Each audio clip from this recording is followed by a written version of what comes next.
सुंदर व्याख्यान हुआ, शिवलिंग की पूजा का पूरा उपक्रम बताया, किस प्रकार शिव की पूजा करनी चाहिए, शिवलिंग की पूजा करनी चाहिए, शिवलिंग की पूजा का पूरा विधान पद्धति बताई।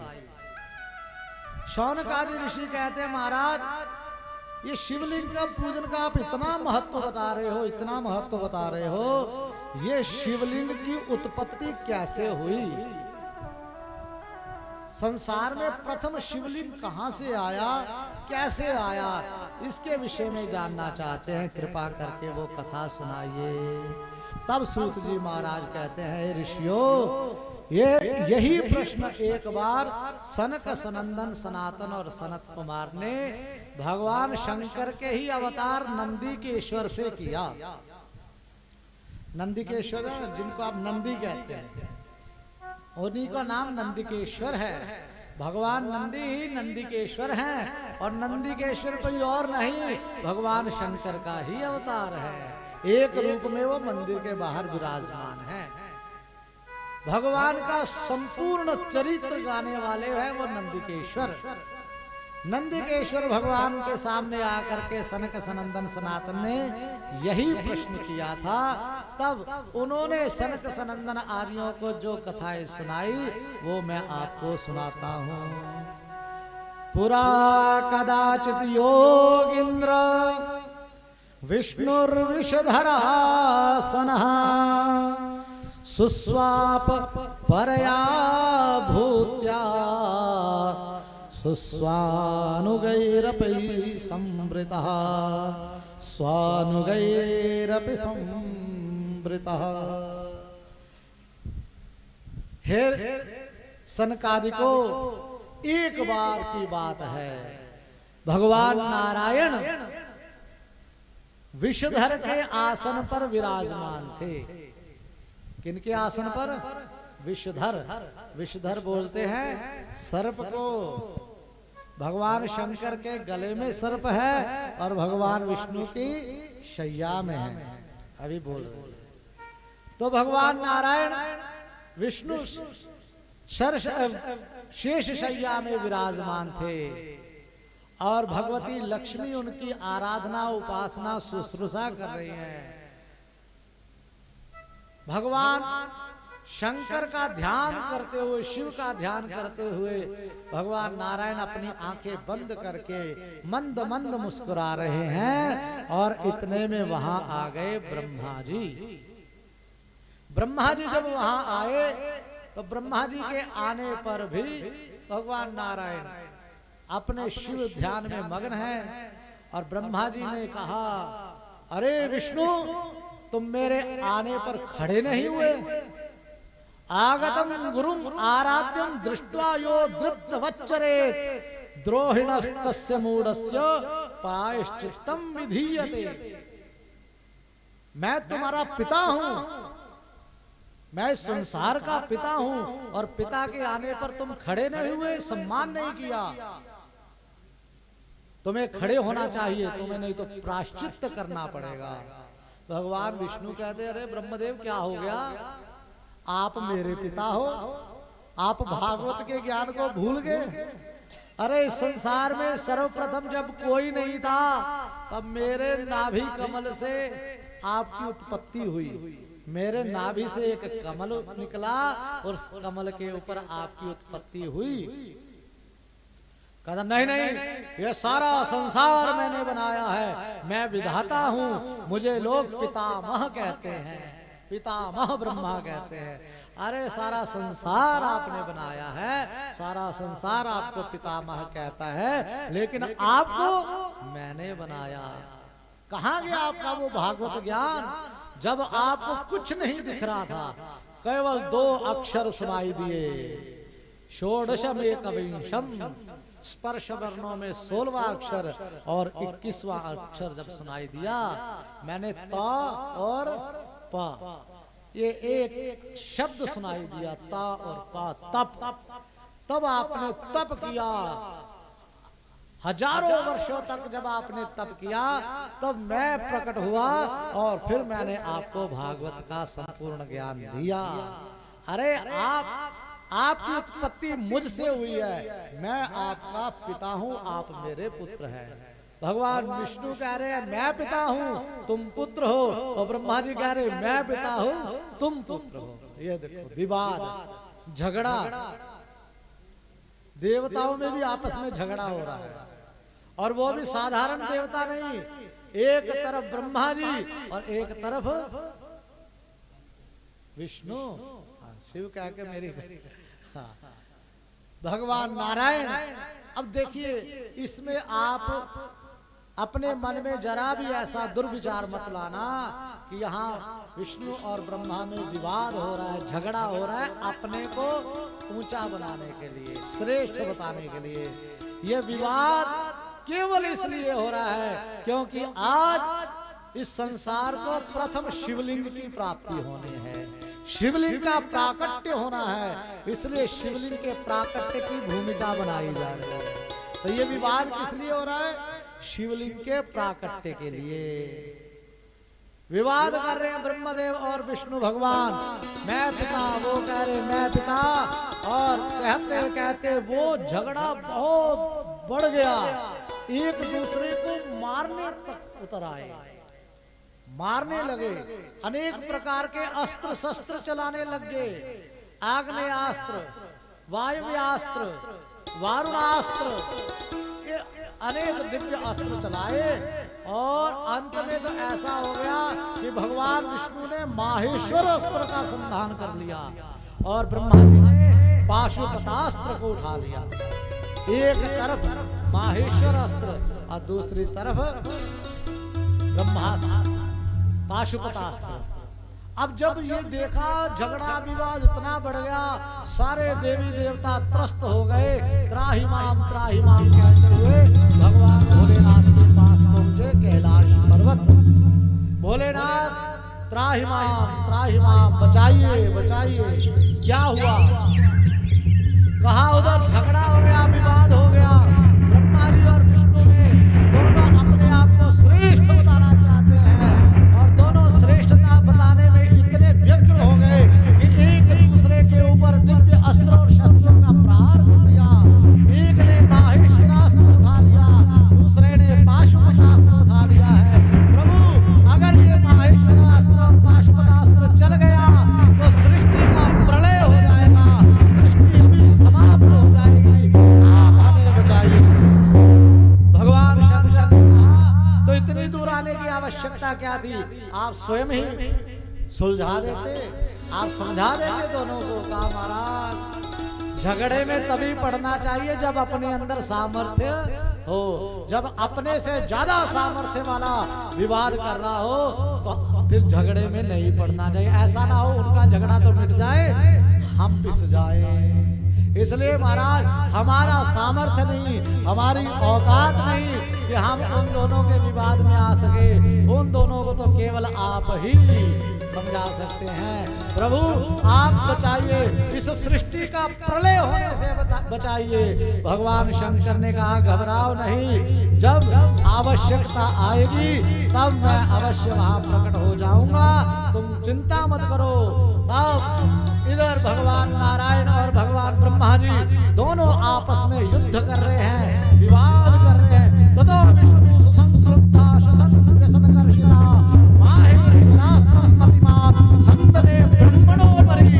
विष्णु भगवान क्रोध में आवेशित होकर के नागी के ऊपर माहेश्वरास्त्र चलाने लगे हैं, और ततो ब्रह्मा संक्रुद्धा कंपयन् विश्वमेवहि अस्त्रं पाशुपतं घोरं संददे विष्णु। इधर ब्रह्मा जी ने पाशुपतास्त्र को उठाया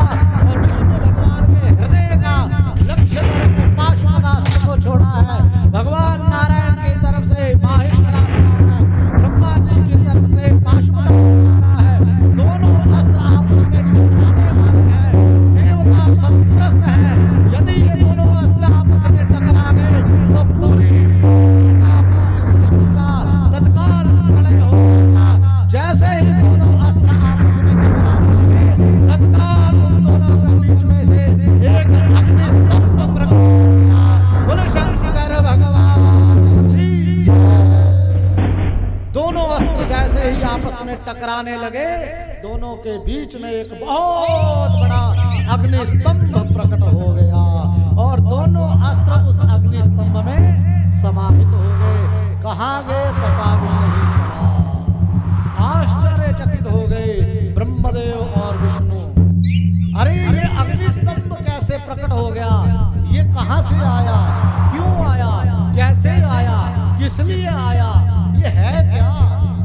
अब विवाद तो था मैं बड़ा मैं बड़ा। अब दोनों ने आपस में ये विचार किया कि हम दोनों में से बड़ा कौन है ये तो बाद में देखेंगे, पहले ये इतना बड़ा अग्नि स्तंभ क्या है, कहां से आया है? इसका ना आदि दिख रहा है ना अंत दिख रहा है, आदि अंत रहित दिख रहा है। पहले इसका तो और छोर पता करें, इसका तो आदि अंत पता करें। दोनों ने विचार किया, भगवान नारायण और भगवान ब्रह्मा जी ने, कि चलिए अब हम एक तरफ आप बढ़िए, एक तरफ मैं बढ़ता हूं। जो इसका आदि अंत पता करेगा वो बड़ा माना जाएगा, वो श्रेष्ठ माना जाएगा, वो पूज्य माना जाएगा। ब्रह्मा जी हंस पर चढ़ करके अथवा हंस का रूप लेकर के ऊपर की ओर गए हैं और विष्णु भगवान नीचे की ओर बढ़े हैं। बढ़ते जा रहे हैं, बढ़ते जा रहे हैं, बढ़ते जा रहे हैं। हजारों वर्ष बीत गए ब्रह्मा जी को ऊपर जाते जाते और भगवान नारायण को नीचे जाते जाते, लेकिन उस अग्नि स्तंभ का और छोर पता नहीं चल रहा है, आदि अंत पता नहीं चल रहा उस अग्नि स्तंभ का। भगवान नारायण तो अनंत कालों तक भटकते भटकते पुनः ये विचार करके कि ये शिव की कोई लीला है, इनका कोई आदि अंत पता नहीं चल सकता, मन ही मन भगवान शंकर को प्रणाम किया और वापस उसी ओर बढ़े जहां से चले थे। इधर ब्रह्मा जी बहुत ऊपर अनंत कालों से बढ़ते जा रहे हैं, उनको भी आदि अंत नहीं दिख रहा। तब उन्होंने सोचा कि जब वापस जाऊंगा तो ऐसा ना हो कि विष्णु भगवान को आदि अंत का पता चल चुका हो, तब वो श्रेष्ठ हो जाएंगे। इसलिए मैं जाकर के बोल दूंगा कि मैंने इस अग्नि स्तंभ का अंत देख लिया है, ऐसा मिथ्या भाषण करूंगा।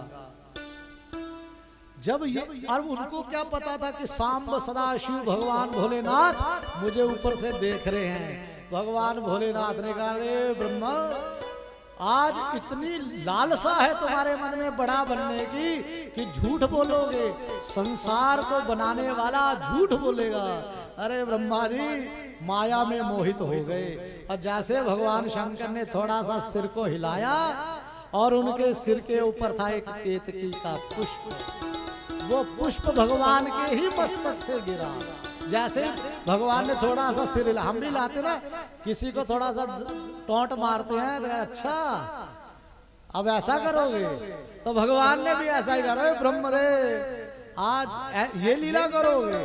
भगवान ने अपना सिर हिलाया और भगवान के मस्तक से केतकी का पुष्प गिरा और वो गिरता जा रहा है, गिरता जा रहा है, गिरते गिरते वो मिला ब्रह्मा जी को। ब्रह्मदेव ने जब उस केतकी के पुष्प को देखा, कहा, अरे केतकी पुष्प, तुम ऊपर से कहां से आ रहे हो? क्या तुमने इस अग्नि स्तंभ का अंत देखा? कहा, नहीं महाराज, मैं तो जब से गिर रहा हूं तब से इसको देखता ही आ रहा हूं, इसका अंत मुझे नहीं पता। कब से नीचे आ रहे हो? कहते अनंत कालों से, मुझे भी ज्ञान नहीं, मैं कब से नीचे आ रहा हूं। तो तब ब्रह्मा जी ने कहा, ऐसा है, विष्णु जी में और हम में आपस में ये विचार हुआ है कि जो इसका अंत देखेगा वो श्रेष्ठ माना जाएगा। मैं कह दूंगा कि मैंने अंत देख लिया और प्रमाण आप दोगे, आप कहोगे कि हाँ मैंने तब देखा कि ब्रह्मा जी ने अंत को देख लिया। ऐसा दोनों केतकी ने मना किया, अरे नहीं महाराज, झूठ बोलना पाप है, मैं ऐसा कर्म नहीं करूंगा, झूठ नहीं बोलूंगा, आपके झूठ में सहायक नहीं बनूंगा। अरे ब्रह्मा जी ने कहा, तू ऐसा मत कर, अगर तू मेरा साथ देगा तो मैं सारे संसार में तेरी महिमा को बढ़ा दूंगा, सारे संसार में तेरी महिमा का इतना गुणगान करूंगा कि हर मंदिर में केतकी ही केतकी दिखेगा। केतकी किसको बोलते हैं? केवड़े को। केवड़ा तो जानते ही हैं, जो केवड़ा है वही केतकी है।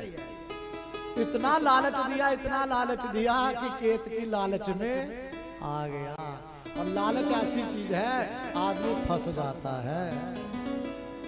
कोई ना माने तो उसको लालच दे दो। कोई कहे ये काम नहीं हो सकता, कहो देखो तो सही हो जाएगा। अरे हो ही नहीं सकता, बिल्कुल नहीं हो सकता। फिर थोड़ा सा लालच दो, कहेगा हो जाएगा।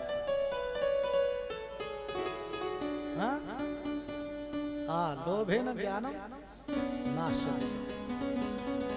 जैसे ट्रेन में जाते ना, अब जाना पड़े तत्काल के लिए, टिकट कंफर्म ना हो, घुस जाओ, देखी जाएगी कंफर्म नहीं भी है, कोई बात नहीं।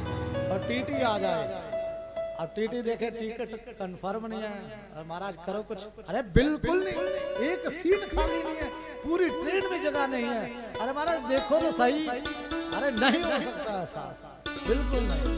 अब जब थोड़ा सा 500 का नोट पकड़ाओ, वैसे तो हो नहीं सकता था, बिल्कुल नहीं हो सकता, लेकिन चलो आपके लिए करना पड़ेगा, आपके लिए करना पड़ेगा। ऐसे कर रहे जैसे मौसी का लड़का हो, जानना पहचान, मैं तेरा मेहमान।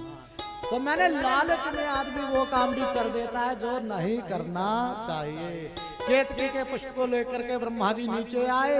ब्रह्मा जी और विष्णु भगवान का मिलन हुआ। ब्रह्मा जी को ने पूछा विष्णु भगवान से, आपने इस अग्नि स्तंभ का आदि अंत देखा? विष्णु भगवान ने तो कह दिया, नहीं ब्रह्मदेव मैंने नहीं देखा।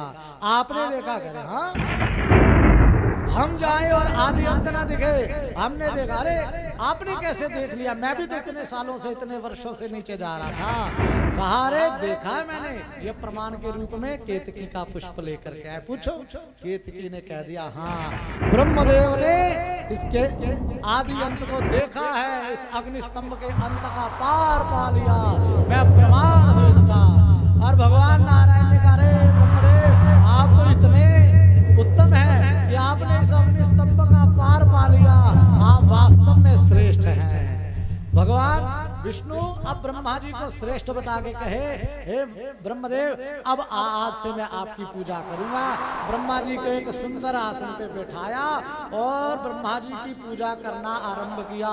सब अपने गणों को बुलाया, कहा दूध दही घी शक्कर शहद पंचामृत फल फूल मिठाई सब लेकर के आओ। और आज राजोपचार से, आज पंचोपचार से, दशोपचार से, षोडशोपचार से, राजोपचार से आज ब्रह्मदेव की पूजा अर्चना करेंगे। और जैसे ही, अच्छा आज ये वर्णन हुआ है क्या उपचार का? तभी दोनों यजमान और ब्राह्मण दोनों हंस रहे हैं। जैसे मैंने कहा पंचोपचार, दशोपचार, षोडशोपचार, राजोपचार, इधर यजमान हंसने लगे, इधर ब्राह्मण हंसने लगे। इसका तात्पर्य यह है कि आज की पूजा में यह प्रसंग चला है। बोलो शंकर भगवान की। अब भगवान नारायण ब्रह्मा जी की पूजा करना आरंभ किए। जैसे ही ब्रह्मा जी की पूजा आरंभ हुई और उस अग्नि स्तंभ के अंदर से भगवान शंकर प्रकट हो गए। बोले शंकर भगवान की। सब देखते रह गए, आश्चर्यचकित हो गए कि भगवान शंकर प्रकट हो गए। भगवान शंकर को आया हुआ देख करके भगवान नारायण ने मस्तक झुकाया, प्रणाम किया।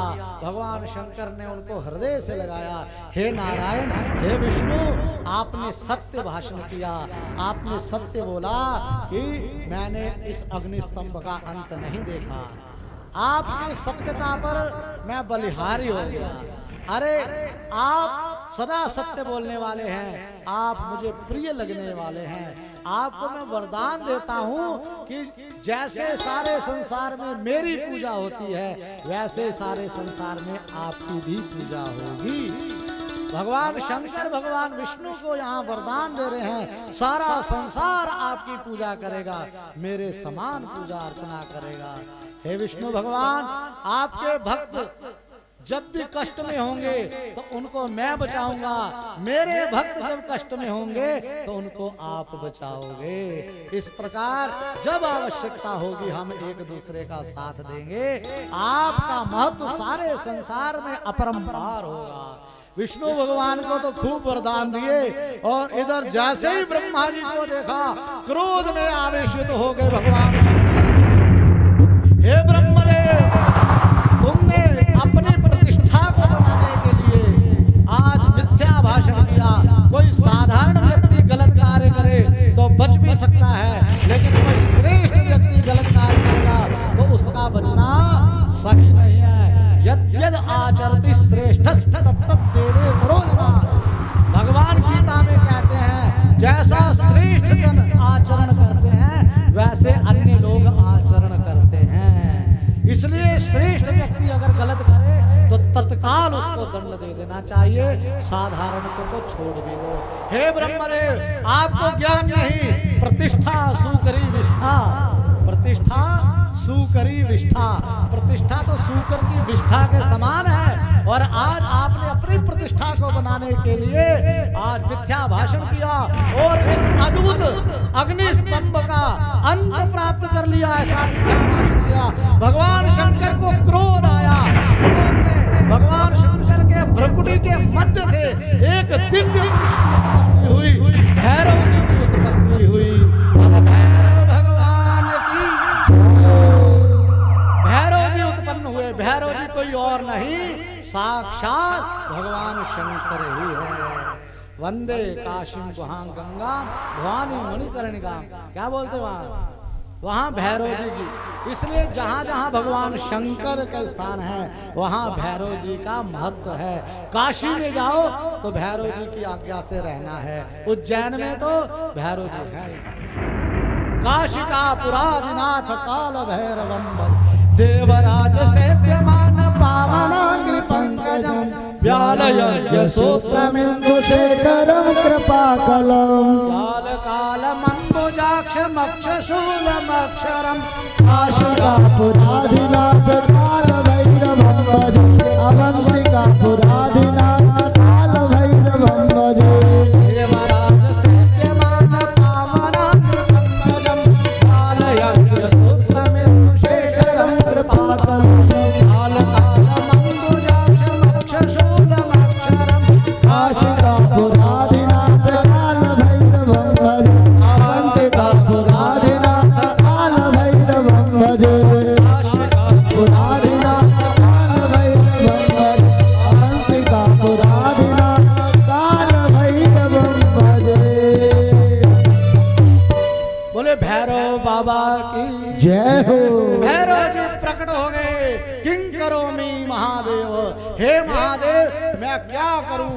भगवान शंकर ने कहा हे भैरव, इन ब्रह्मा जी को प्रतिष्ठा करवाने की बड़ी इच्छा थी, पूजा करवाने की बड़ी इच्छा थी, इनकी पूजा करो। ब्रह्मा जी की पूजा करो। कहते कैसे करूं पूजा। कहते खड़गे न पूजियो, खड्ग से पूजा करो, तलवार से पूजा करो। अब तलवार से कैसी पूजा होती है। तो ब्रह्मा जी की तलवार से पूजा करो। अब भगवान भैरव जी, इसलिए भैरव जी क्रोध स्वरूप में रहते हैं क्योंकि भगवान के क्रोध से प्रकट हुए। भगवान भोलेनाथ की आज्ञा प्राप्त करके भैरव जी आगे बढ़े और तलवार उठा करके ब्रह्मा जी के मुख का छेदन कर दिया। शंकर भगवान ब्रह्मा जी के कितने मुख? 5। जब ब्रह्मा जी की उत्पत्ति हुई थी तब ब्रह्मा जी के 5 मुख थे, लेकिन एक मुख से ब्रह्मा जी ने आज असत्य भाषण किया, झूठ बोला है। इसलिए भगवान भोलेनाथ की आज्ञा से भैरव जी ने ब्रह्मा का वो मुख छेदित कर दिया, काट दिया है। आप बताइए, एक बार झूठ बोलने से ब्रह्मा जी का मुख कट सकता है तो हम तो दिन भर में पता नहीं कितने झूठ बोलते हैं। बोले शंकर भगवान की। ब्रह्मा